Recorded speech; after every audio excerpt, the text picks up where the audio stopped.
I'm Dave Tussing, and you're listening to George Fox Talks Leadership.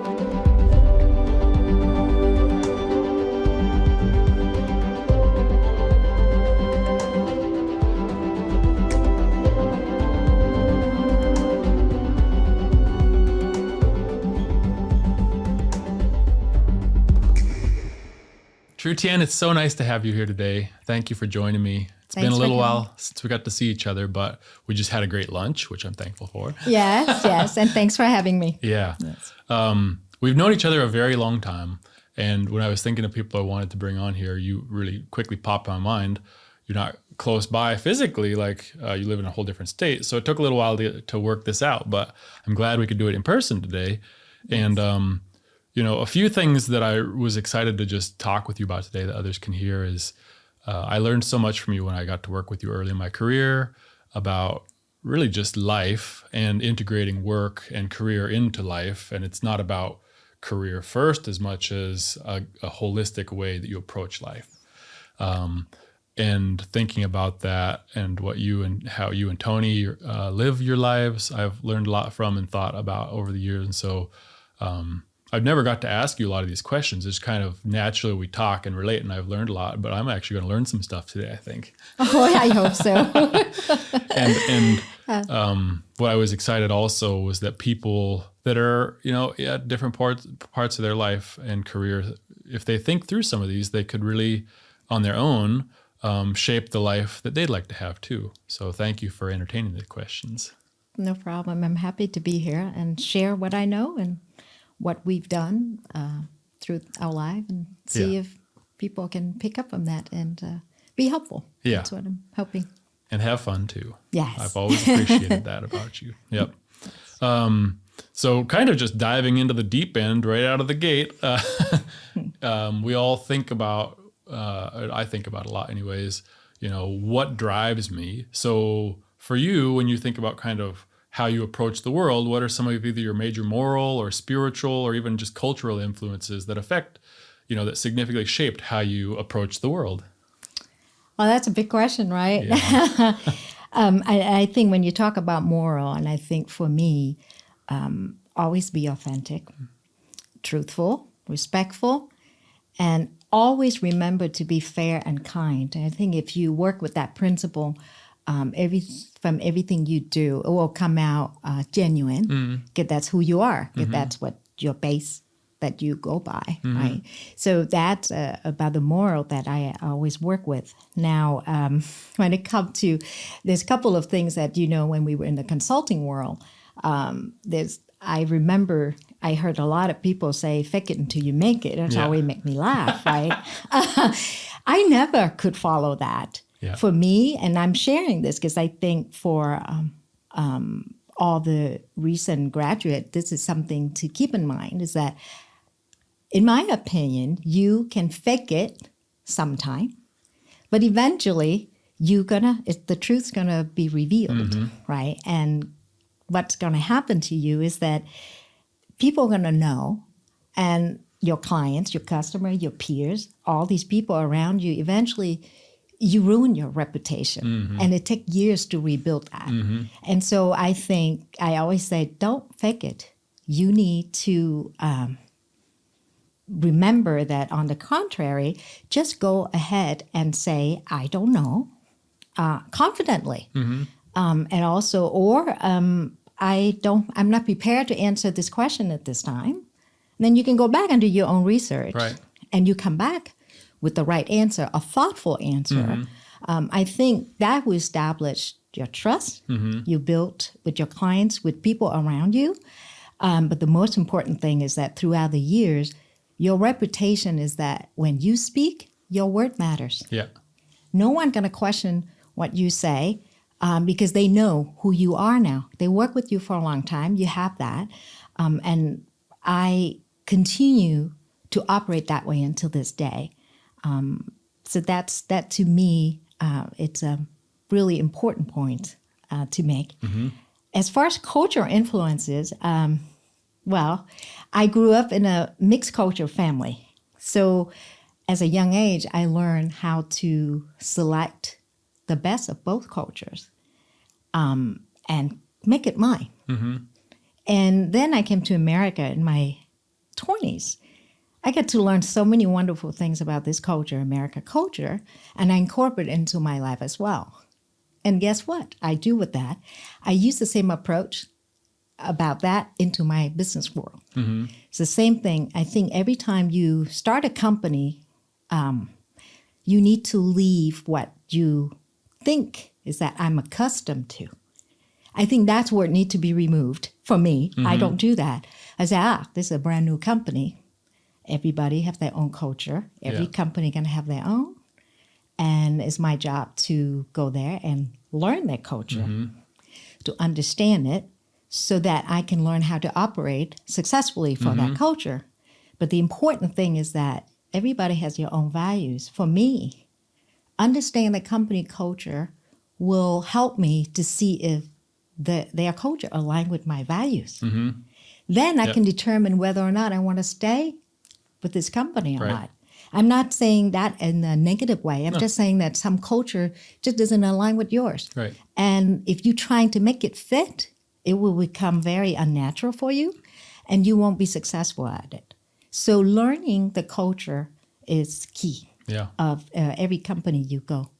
So that's what I'm thinking. I watched you do all those things, and we did get the chance to work at different companies and in kind of different cultures. And as you described some of how you approached it, something I always have appreciated about you, you've thought all these things through. It doesn't just happen, you know? And so I learned a lot as I was getting to work around you and just know you over the years. Like, oh yeah, she's really thought this through and has a good reason for all this. Like your answer about the don't just follow the fake it till you make it advice. You know, actually, here's a great way to do it. And I think a lot of research and things are starting to show that what you described is a really good way to do it. Just like, hey, I don't know, but I'll get you the answer. That's okay. It shows a lot of humble confidence. And you come back, like you said, and then your reputation, like, boom, she'll get the answer and it'll be a really good answer. Probably a lot better than to just make some garbage up on the spot and pretend like it's good. Yes. And just think about when we're in the consulting world, a client, and you know, I've been in both sides. I was a consultant and then I was a client. So I got to see when you can see, you know, shiny suits consultant coming in. Somebody who really knows their stuff. Right. And they tell you all these nice sales pitch, but you dig deeper. It's not much substance. And I think that's where it makes you look really bad. And it's actually, you don't represent your company well either if you operate that way. And another thing is that I also think that people also, when I talk about the point of understand the culture, some company value teamwork greatly. But I have been a company that teamwork is one thing, but they value individual contribution from you because they want to see how much can you produce. So you have to understand that so that your performance review reflect the right thing. Otherwise, you a hard worker, you smart and all that, but you don't understand how to operate.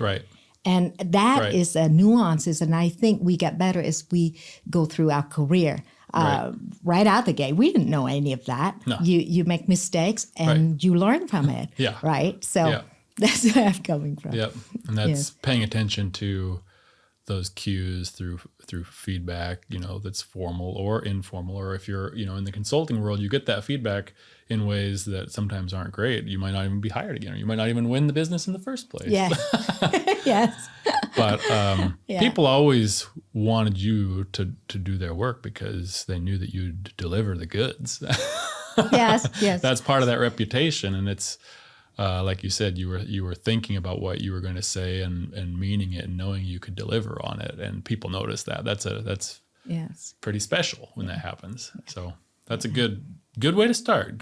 We're easy start to this thing. Maybe building that a little bit and just like, so that's some of your key tenets or ways that you approach life and work. You know, when you were starting to get into your professional career and starting out, you know, how did you start out? Kind of where did you start out and how did you find the path? Because I think it's kind of an interesting winding road, if I recall. Yes, but my personality, let me just say this up front. My personality is that I'm fearless. I know. That's who I am. So I can't say that it works for everyone. Right. I'm fearless, and I'm always have an open mind. Mm-hmm. So for me, I started out in financial field for about 7 years right off college, and I got into management position quickly. But then an opportunity came up to work for a startup company to do SAP technical training. Mm-hmm. And I looked at the job and I did some research. And this is before we can research a lot in the internet. Yeah. So I had to get books and things like that, put it together. And I said, you know what? I think I can do this. I'm just going to go for it. So I went for an interview, had no idea if they're going to hire me.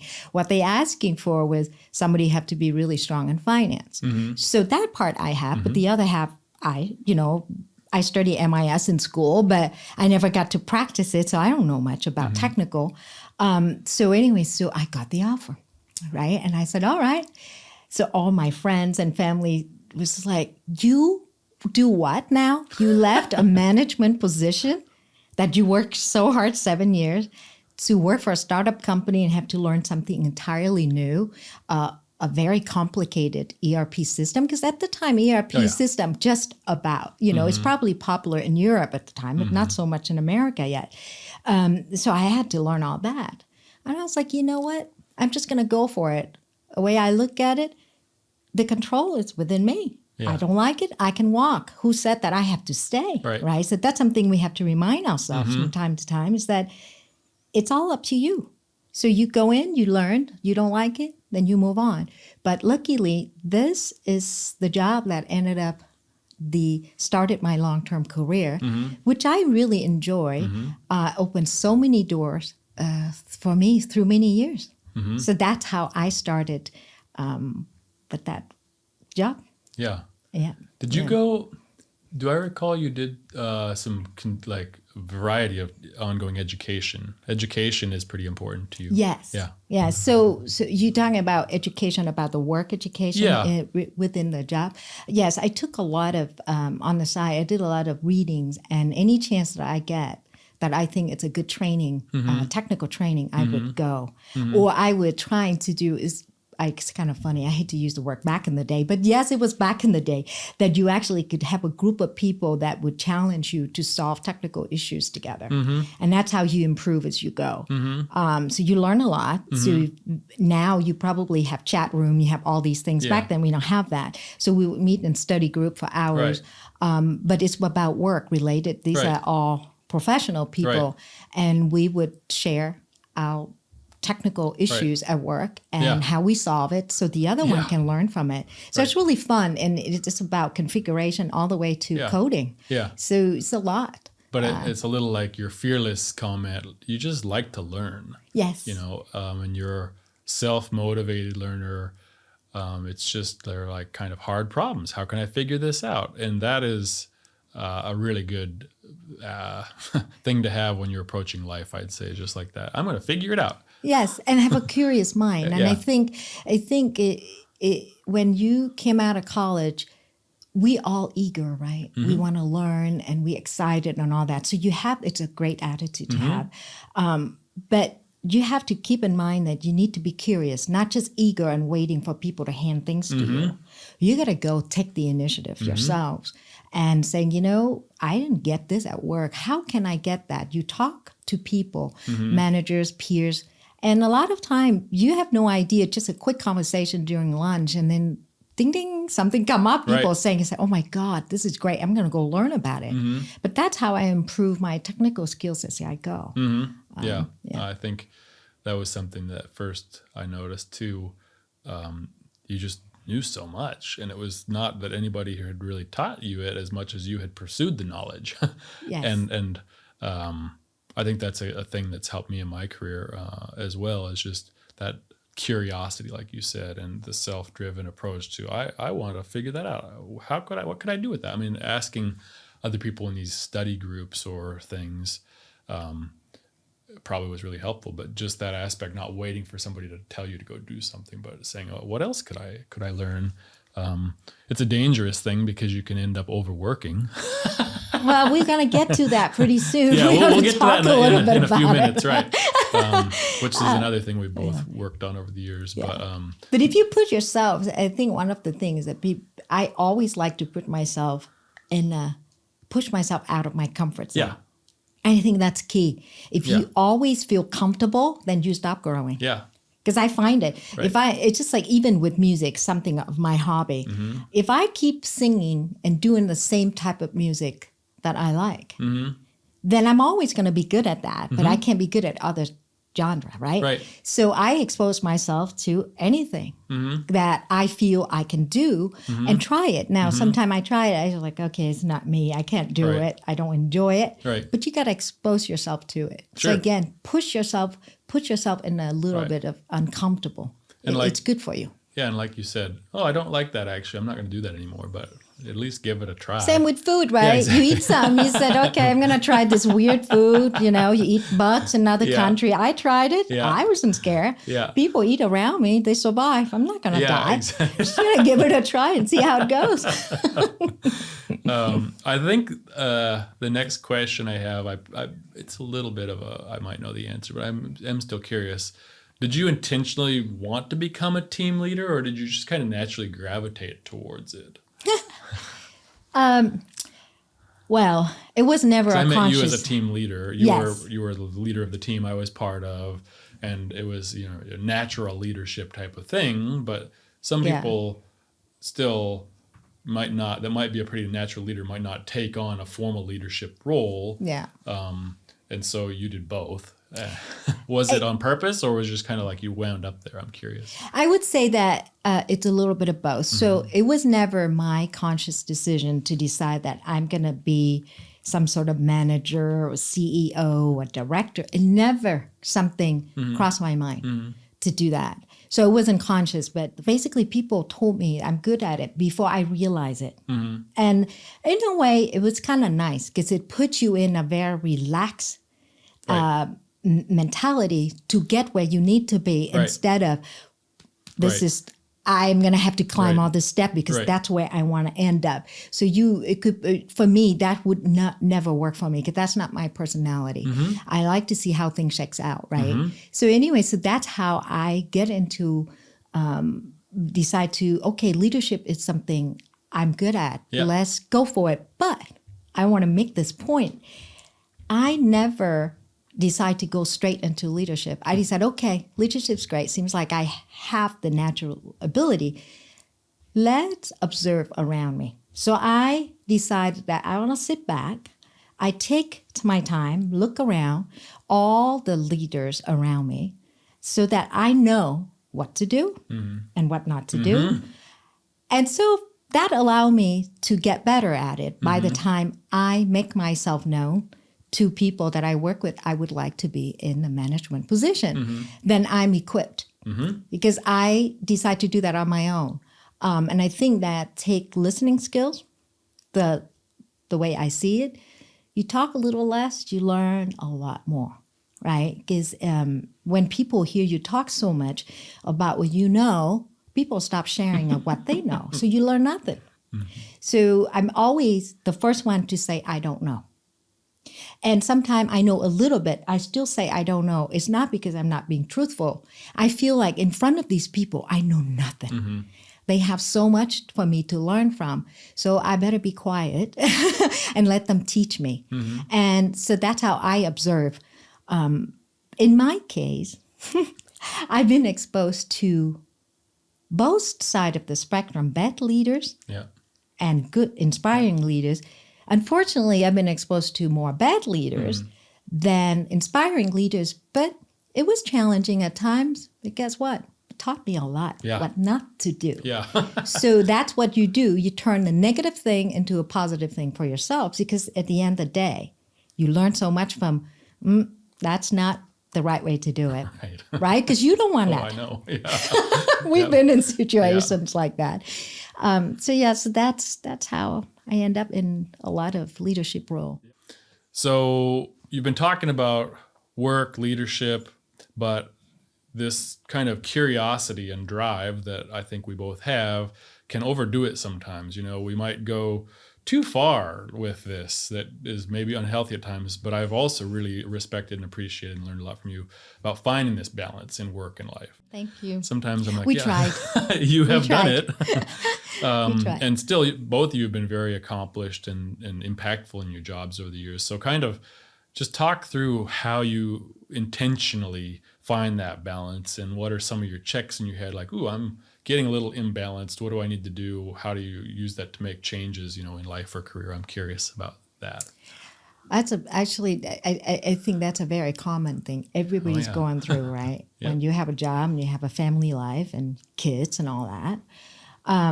For me, always, when I got out of college, I have already made up my mind that my life is number one priority, my personal life. Work, I view work as a way to enhance my life, to support my life goals. It's not the other way around. And so once you have that foundation, and that's what you go by, then you ground it, because you know exactly where you stand. So you know when things not going that align with your personal goal, you're going to move away from it. Now, you might get off track a little bit because jobs, promotions, a lot of incentive that could get you, company would try to throw more money at you, better title. Yeah. So I call that seduction. No, that's, yeah. Right? But you have to step back and say, so what? Yeah. Remember what you set out to do? This is not what you want Yep. in the long term, so don't get into it. Yep. And if you get into it, you have to tell yourself, I'm going to do it for a year and see how it goes, but it's not something I'm going to do for a long time. So that's how, the way I see it, that's how I view. So, for example, if and it happened in the past, that I have a really great opportunity to be a director at a place, and promotion, the money, everything, you name it. It was like perfect. But it disrupts my personal life because I have other people in my life that I have to think about, my family. And I say, you know what? I have to turn it down. Because the way I see it, family and your lives go stay with you forever. Yeah. Jobs comes and go. You either quit because it no longer satisfied your aspiration, or the company layoff. You can go through that, and guess what? What do you end up with? Nothing. Yeah. If you're not careful. Yeah. So you have to. That's again, it's your values, your belief. You have to keep that. Yep. And I practiced it up until this day. I still operate that way, and I think it serves me well. Right. For my goal. It serves me well. Yeah. And like you said, those things can sometimes get a little bit out of balance, but as long as you're paying attention to it, then you can decide, how long you can leave it out of balance, or that you need to put it back in the right order. So for me, it's the same sort of thing, kind of like my spiritual faith is top of the list, like my family is next, kind of my friends in my community, and work is below that. Yes. And at times work has come above some of these things and caused disruption, but I'm like, nope, that's got to get back down. These other things need to be in the right kind of arrangement, the right order of my priorities and concern, and then they need to be kind of existing in the way I feel good about. And then work is good. But if those other things fall below work, it's when I'm really not in a good way. And I think it's kind of interesting because a lot of time, if people that don't know how you and I work and they just heard what we said, then I said, well, these people are not really, put the company as a priority. And no, that's not true. Right. We work very hard. Yeah. And when I'm working, I deliver. Yeah. I'm proud to say it until this day. And I would work long nights, hours, Yeah. right? We both did when Yeah. we worked together. Because I'm thinking of the bottom line that if I don't do a good job, the people that were promised good work never going to get that work. So I have to deliver it no matter what. Do I like it? No. Do I want to work 24 hours for many days? No. But I did it. Yeah. But that doesn't mean I want to go on doing it. Right. I knew what I signed up for. I'm going to deliver the goods. I'm going to deliver it, but then I'm going to have a talk. Yeah. Right. Right? Yeah. And there's nothing wrong with that. Open conversation. Yeah. And I think a lot of people out there are afraid to have that kind of honest conversation with your manager and explaining where you have to come from a good place when you explain it. You not come from criticizing the company a negative way. That's not it. You have to explain, I did work, I delivered this. Yes, you did give me money, but I'm not asking for money. I'm asking for balance. This is not sustainable. Right. So you have to be able to address that. And I think, and I'm not saying that I'm always able to manage that, but I get better as I get older and I have more experience. Yeah. So I know how to explain those things, articulate it in a better way. Then I have a better result, right? People would realize that. But when you were younger, you just got a little clamped up and frustrated and didn't know how to approach it. And you either quit or too afraid to say anything, right? That's what I've noticed a fair amount of people do, which is, I understand why. I'm just going to quit because this isn't working. But you might be surprised if you engage in a dialogue like you're describing what might be possible. Yes. and what might happen. It's very healthy, actually. And I think, and I observed through the years that I've seen a new wave of managers now. I could see that dialogue start to happen because I think when they were younger, that was just like me. Right. That happened to all of us. Yes. And so we're trying to do better. Do that. So I do have hopes that we heading overall in a corporate world, we're heading the right direction. Yeah. You know, we're not there yet, but we're heading there. Perfect, So but it's good. Yeah. That's another thing I've noticed when I work at a company or different places. I usually kind of look at people that are higher up or toward the top of the company and kind of like, what's their life like? And then, you know, if I pursue or progress that company, you know, you probably won't fall too different from your destination in terms of how life would be than theirs. So then it's like you said culture earlier. Is that a place I'd want to wind up? If I stayed here a while and was really good at, you know, being an employee, if I don't really like what I see there, that could be a cue for like, maybe I don't want to. And everybody's got different ideas of what good is, and that's fine and good. So maybe somebody's like, yeah, that is what I want it to be. And another person say, I don't want to have my life like that. Good. That's good for both of them to know. Stay there if you're the one that likes what you see. If you're the one that doesn't, like, probably a temporary thing. But just noticing those things has been really helpful for me to kind of navigate career stuff over time. A long time ago, one of the few bosses that when I was in my 20s said something that stuck with me forever. And she said to me, you bring yourself everywhere you go. So if you want a different result from a new job, you are the one who need to recognize what needs to change. It's not a new company will bring that to you. Right. On paper, everybody will saying all the wonderful things to get you into a company, but that's how it is. That's reality. Right. During an interview, you sell yourself, they sell them, you know, their company, and then you will get in and you say, that's not what I expected. Right? And so what do? You quit? No. Then you have to adjust your expectation. So again, these are things that you learn and you get better at it as you have more experience. So these are things you won't know. In my first 3 to 5 years out of college, I learned the hard way. Right? But it's okay. And I think that's okay. If you make that mistake, you have so much time throughout your career to correct it. But be sure don't make the same mistakes twice. Learn. Learn from it. Yes. Some of what we've been talking about here is kind of not a traditional mold. You know, you didn't really follow any mold or pattern as you navigate career. It's just a very individual way. You know, what are some either people, you've mentioned if you already, books or things you've done that have helped you grow as a person and leader to kind of carve your own way? I'm actually not the one who will go around and say, I read books and leadership. Even though I, from time to time, would listen to I do listen to great TED Talks that I think it's great, and I would listen. Or I would read some great articles when I come across. But it's not that I'm against reading those books.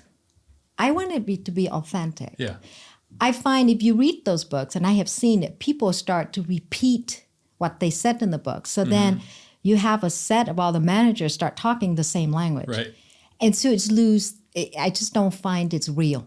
And when you're not real and true, you can inspire people. You Right. can't get people to follow you because they say, I can read the same book. Yeah. So I'm actually the one who will say, no, I don't. I've heard those books. Yeah. I don't read them. I mainly relied on my experience, my instinct, and to make those decisions. And for me, when you make the decision, how do I know it's the right decision? Because I always go back to my principle. Truthful, being truthful, and always have good intention.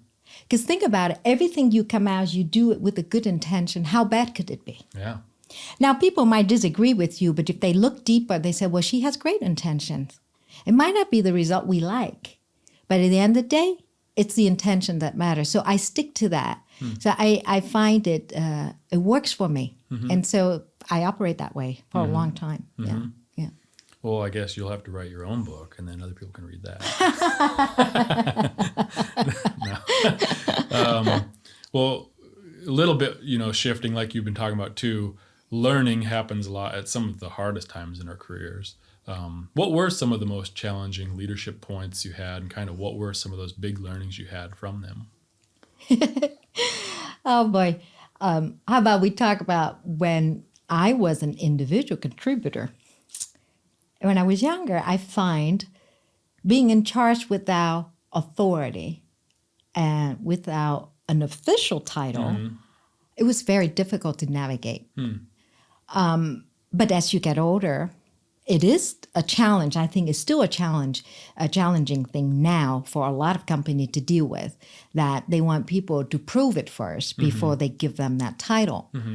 But as I get older, I realize that it's not bad if you know how to do it, right? So you have to know how to inspire people. You have to be genuine in your approach. Yeah. And once people see that, and I think people just follow you. Yeah. And so I don't want to use the word influence others, but in a way, you inspire them to follow you. You don't have to force them to follow you. Right. Because when we think of authority, when we think we're in charge, we need that authority. Because you're young, you come out, and who's going to listen to you? You have to be in charge of somebody who have 15 years more experience, and you feel intimidated to tell them, to guide them, because you say, they look at you like, what do you know? Right?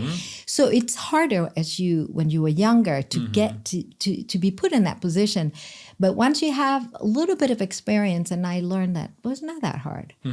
Just be true to yourself. Again, I'm always coming back to that. Authenticity is very important. And deliver what you say you deliver. Because if you don't have that, people won't follow you. They think you flaky. And being a leadership in a role, flaky is the worst thing you want to hear, right? Yeah. So to me, that's about being an individual contributor. Now, as a leadership, I find the most challenging thing is that the balance between motivating, empathizing, and managing expectation of your team. Because that could go off in a very different direction, because I have watched people so empathizing to the point that now it's become a vent session. Empathize is one thing. You empathize, you understand, you listen, so you can guide. Not just so that every time you see each other, it's about venting, and it's turned to a negative thing, and you learn nothing from it for both of you. Right. Because I want to learn from my team too, Yeah. right? So I find that is quite challenging. So I'm telling you this story. It's kind of funny. So one time I was managing a team. I have 2 team members.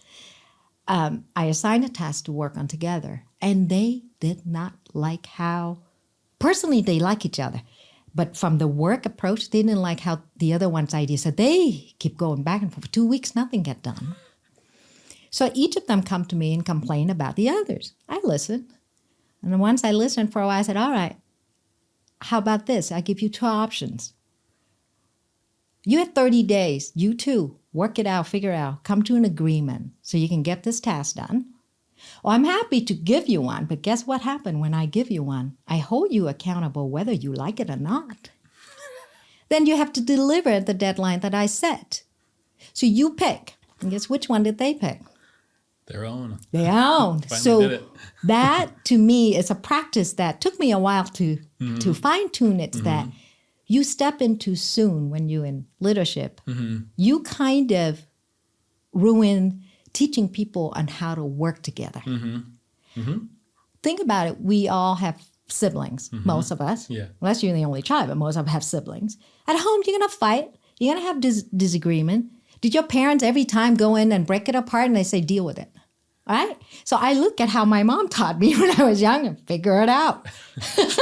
But when I step in, you're in trouble. Yeah. Right? Yeah. And so I use that approach a lot more often, and I realize that, I finally overcame a little bit of what I find was challenging when I was younger in a leadership role. Because you need to let people figure things out for themselves. Yeah. You step in and hold their hand how to solve issues, Right. especially people issues, the worst. Yeah. Yes, they're hard. Technical issues is Right. so easy. Oh, yeah. I never, I don't know, took me a while to figure it out. I will get there. But the people issues, Yeah. Yeah. that's very complicated, Right. people. Yeah, I hear you. Yeah. It's not, Yeah. no two are the same. Yeah. Yeah. Well, I appreciate those two things. Yeah, on the kind of the individual contributor front, I talk with people a lot too. Just getting the title is not going to solve things for you. Just getting the authority, if you can't figure out how to work with other people effectively without a title, it's not going to really be easier. And everybody still has peers, it turns out, almost regardless of what level. Yeah. Yeah. So you gotta be Yeah. able to influence people, like you were saying, and work with them versus just say, now I'm in charge, I have the title, so do this. And like that's on that second point too. You really shouldn't be doing somebody else's job for them. Yes. And yes. so it's about enabling and helping them figure out how to Yeah. work well together and give them space and guidance when needed so they stop Yeah. spinning around. And I learned a lot of those things by watching you and having some time to work with you. So really appreciate that. And those are real life things. I mean, that's just like everybody will face those things in their workspace at some Yes. point. Yes. And people that say, Yeah. I can't work with anybody. You guys just don't understand. Probably a good point to look in the mirror and say, what's going on here, like you said. Yes, yes. That's called, again, flexibility. It teaches you so much to be flexible. And you know how I always find it interesting when people either use the word I said earlier, I'm accustomed to, or I like to work one way. You can't. If you that rigid, first of all, it will show you will have a difficult time to get a job interview. When I interview people now, and I hear people, this is what I like to do, and this is the only thing I like to do, I'm worried for them. Yeah. Because that's not how I can bring them into a big corporate that that's all you do. We can't promise you that, right? Right. Because might job change, change, exactly. your role keep changing, Right. and you grow with it. People Yeah. have to look at it as an exciting opportunity to grow with it. It's not about, I only want to do this. Now, I understand if you say, I'm going to be a surgeon, Yeah, right. you're going to have to be a surgeon because Right. that's your goal. I Right. get it. But if you have business degree, in general, there's so many avenues for you to go into. You don't have to box yourself into like one little thing. Yeah, totally. Yeah. Well, maybe that's a good segue to, I think, where we'll start to wrap up. If you could give yourself one piece of advice to the 22-year-old version of yourself, what would it be? I'm really curious. I would say learn to manage expectations. I find that's the hardest thing, like I mentioned earlier, how I remember when I got out of college, people always use the word you hungry because you want to Yeah. start your own life, real job. You work so hard. You just want to learn everything. And in my personality, I got so curious. I put my hands on everything, learn as much. It's like I was like a sponge, just absorbing, right? And some managers kind of recognize it, but then they kind of took advantage of it. So I have so much work, more than anybody else, and I always deliver it. But my plate was full at the time. So I got burned out. And I think that's one thing. If I have to do it all over again, that's something I have to do up front. Because you not just set expectation for the company, you set expectation for yourself. Right. This is what the job expected me to do. I have to make sure first I meet that expectation. Don't try to exceed it. A lot of people say, I have to exceed. No, exceed comes later. First, meet it first. Because you hurry, because you give it all at once, you burn out. That's just not, and you put yourself in a situation that people are taking advantage of you. Right? Because nobody told me that. Right. Because of my personality, I just think if I can do more, I should give more. She's a go-getter. Go. Yeah. and I just like that satisfaction. Yeah. I can do more for people. Yeah. But that's not healthy for me. So like I said, you have to start in any career. If I go back as a young lady, I would tell myself, no, don't rush. Just take your time. Meet the expectation the first year. The second year, you can exceed it. But don't go in with the first 6 months and make yourself a star by accident. In my case, it was never an intention to be a star. But I put myself as somebody who willing to work so many hours. And that was the wrong way. I look back and say, oof, I wish somebody stop me and say, don't do that. Right. So I'm hoping somebody listen to this can learn from that. There's nothing wrong with meet a solid expectation on your first year. I don't see any problem with it. And you can learn so much when you're doing that, like you said, about culture, team dynamics, other things, than if you're just really focused on just one particular thing and it's not sustainable. I mean, and not to mention, if you do too much all at once, and guess what? Your expectation of your manager now is unrealistic because you only been there a year and you asked for a promotion, a brand new title. Right. Who's going to give that to you in reality? it doesn't happen a lot, yeah. Right? So you have a wrong expectation to begin with. So like I said, manage expectation of yourself, making sure you understand the expectation of the manager. And not all manager can just give you a promotion right away. Yeah. There's process, all of that. So learn the culture and understand how all those things work. And then make a plan for yourself and go steady but solid. That would help you in the long term. Yeah. Yeah. No, that's very good. Good advice. And I could have used that when I was 22 also, I think.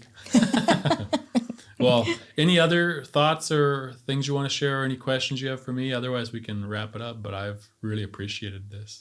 Well, I would love to hear that now you a big hotshot moving up in your career, and you've been doing really well because, we known each other and we talk a lot, and I'm happy to see that. And I just want to know what, now I can learn from you too, because you will pick up some new things that I don't know and would like to hear it, that you think it's valuable to share. From leadership perspective. Yeah, no, I hear what you're saying. I think it's just been so fascinating the last few years. A lot of the topics that we've talked about in the last bit here are still relevant, but they're changing quite rapidly along people's expectations, or people are able to move around between companies a lot. And so trying to strike this balance of working and leading amongst a team and really having empathy for people, but still like you're part of a company. And what does that mean? And people now are quickly leaving companies because they're like, whatever, I don't like that place anymore. I can get more money over here. Kind of defining for ourselves, what are we doing? Why are we here? And being able to explain that to people in an authentic way, I think is more important than ever. And not that many people do that, even in high leadership positions in an authentic way. And so I think it's just pulling together a lot of the thoughts you've mentioned, we've talked about, but in a way that is very explainable. And I think companies and individuals that do this well are going to have a bounty of opportunities and feel pretty good about work. I mean, I feel better about work and my work prospects than I ever have before.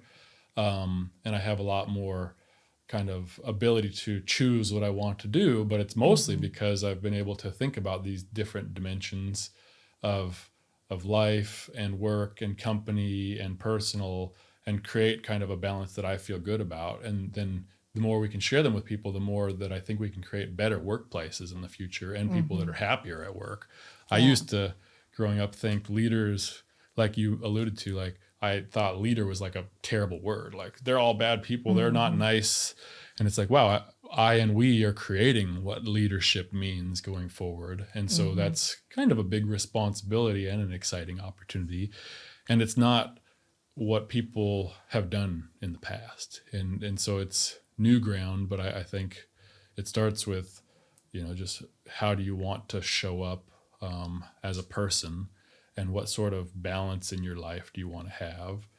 And then the rest can come out of that, but also just the learning piece like you talked about. I mean, I don't think I'm saying anything new. You've covered it all. That's why I've invited you here to learn, share your learnings with other people. But the pace of change and the nature of change is accelerating for sure. And quite different. And it's not going to slow down. So I think people that will thrive in this space are folks that can really live out these kind of aspects of navigating that we've talked about. And really it's our responsibility to help others do it, because not everybody just kind of naturally, intuitively figures this stuff out. So there's lots of opportunity, but some people could be left behind if they don't get help being brought into this new way. Totally. And I agree with you that totally leadership can be taught and you can learn. And the more you practice, the better you get. But I always tell people, but it needs to be from within, from you. It shouldn't be I'm copying somebody. Right. Because it's never work. And it looks so awkward and just uncomfortable for the people in front of you have to follow this awkwardness. It just never work. I said something about that sort of thing to somebody the other day. It's like, I don't want to be the Tin Man, like just a robot that's going along like with no heart. That's kind of like just stumbling along. Like I want to have the heart and be authentic. And I have one thing I forget. I made a note here, and I just realized I haven't shared with you. And I thought it's something that a lot of my younger mentees that I've been doing quite a bit of that lately have asked me that they watch my career, and they found that sometime I go from leaving a management position back into individual contributor. And they asked me, was that strategic? Or is that, I said, oh, definitely. Yeah. And I want to share that because I know it's not as conventional. It's most people afraid that if you leave a management position, you can't get back into it. I think differently. I think for me, the reason I did what I did is that, first of all, I want my technical skills fresh. You in management position, you don't do the hands work anymore. So I look at it as that technology is moving fast. And after you're out of it for a while, so what, you read books and all that, but until you get your hands on it. Yeah. So I like the technical aspect, so I would get back into it. First, it's for me. Secondly, I know if I get back into, when I get back into management position, I can speak confidently because I know the detail to support my team, to be their advocate when they need me, because I know what they're going through. And of course, to, kind of spot somebody who trying to pull a fast one. So to me, that I know it's not conventional, but I want to share. I want to let people know that it's there. You can do that. And it wasn't hard to get back in. That's exactly how I explained it during the interview. When people ask me, well, you went back to do this. And I explain why I did it. Yeah. That's honest. Yeah. And I always get the next leadership job. I never, if I feel like, okay, now I want to do this, I go do it. I come back to where I want to be. And I think, like, again, when you're honest and straightforward and confident about why you're doing the things you do, I'm not going to worry about my resume. Right. Like people are going to, because I could see a lot of younger people have shared with me, well, I really like this job, but I'm afraid if I leave this, middle manager position, going back doing this, I say, if you gain a lot from that and you like it, go for it. Yeah. Because you can always get back into management. It's not that difficult. If you saw it, you can always get back. So again, be the expert in your field. Be kind, be authentic, and confident about things you don't know. Yeah. I think that's the hardest thing for all of younger people who didn't have enough experience yet to realize that. Nope. The word I don't know is very powerful. Yeah, I don't know that yet. Because in your role, Yeah. you can train that person properly. Right. Because they told you they don't know. But if they dance around, you're going to teach them the wrong thing because you thought they already know the other part. Yeah. That's why I say don't do that. It's not good for you. Just come out and say it. Yeah. Yeah. Well, thank you. This was awesome. Really appreciate it. And I know a lot of people will learn from this, as I have again today. Oh, well, thank you, David. Looking Thanks, forward to many, many more times ahead. Thanks for having me. This is it's been a pleasure, and I enjoy doing this kind of work and share. To me, it's not. I'm still learning. I just want whoever listened to this. It's a work in progress all the time. Mm-hmm. You have to continue learning. So I learn from you too. All the people that have worked with us once in a while call me, and I say, "What? I haven't heard that." That kind of thing. Right. So it's wonderful to continue to learn. Yeah. Well, thank you. Thank you, David. Big thanks to George Fox Digital for producing this podcast. If you like what you heard today, subscribe to the George Fox Talks podcast on Apple, Spotify, or wherever you stream from. And if you want to dig in more to this stuff or see what else George Fox community is talking about, check out georgefox.edu/talks or by searching on YouTube for George Fox Talks.